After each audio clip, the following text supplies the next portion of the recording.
How to fix if you cannot connect to Rockstar Game Services. Rockstar Game Services is a gaming platform that includes online multiplayer functionality, social features, and cloud saving for their games. It allows players to connect, interact, and play together online. And in this video, I'm going to show you the steps on what to do if you cannot connect to Rockstar Game Services. Step 1. Click your Windows tab and search for Run. Click it. Step 2. Type in services.msc, then open the Rockstar folder. Step 3. Scroll down until you find Rockstar Game Library Services.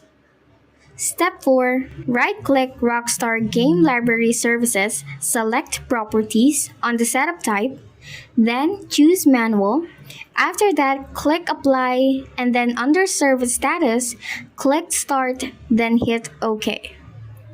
After that, you can now close the folder and then try to open the Rockstar Game Launcher, and it should be working properly.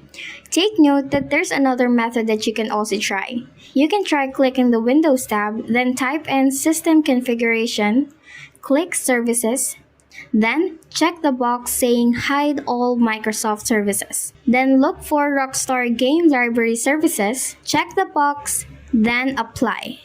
Hit OK, and it will notify you to restart your computer. Open the Rockstar Game Launcher again, and that's it. Thank you so much for watching.